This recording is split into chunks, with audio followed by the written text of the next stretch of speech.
கூடாரத்திலே நடுங்கி போயிருக்கிறார்கள்.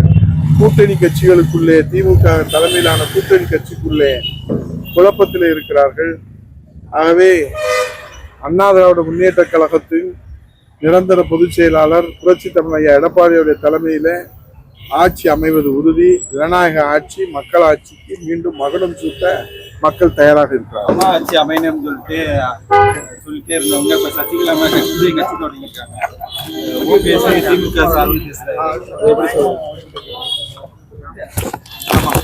அண்ணா திராவிட முன்னேற்ற கழகம் என்று சொன்னால், அம்மாவின் ஆட்சி என்று சொன்னால் அது புரட்சி தமிழ் ஐயா எடப்பாடியார் என்பதை இந்த தாய் தமிழ் நாட்டு மக்கள் எல்லோரும் ஏகமனதாக ஒருமனதாக ஏற்றுக்கொண்டிருப்பதைத்தான் நாம் இப்போது பார்த்து கொண்டிருக்கிறோம்.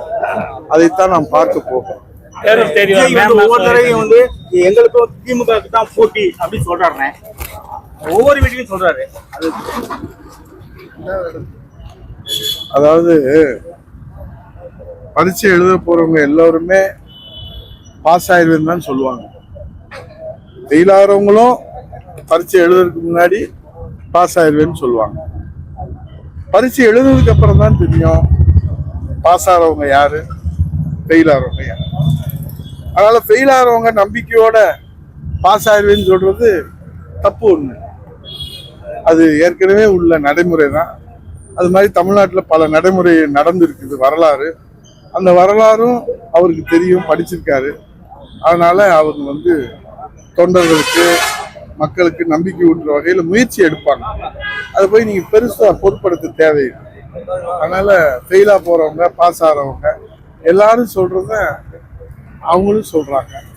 அதனால ஃபெயிலா பாஸ் ஆன்றது பரீட்சை நடந்ததுக்கு பிறகு, பரீட்சை எழுதியதற்கு பிறகு, தீர்ப்பு வந்ததற்கு பிறகு யார் பாஸ் ஆகுறாங்க, யார் பாஸா இருக்க போறாங்க, யார் மாசா இருக்க போறாங்க அப்படின்றத பொறுத்து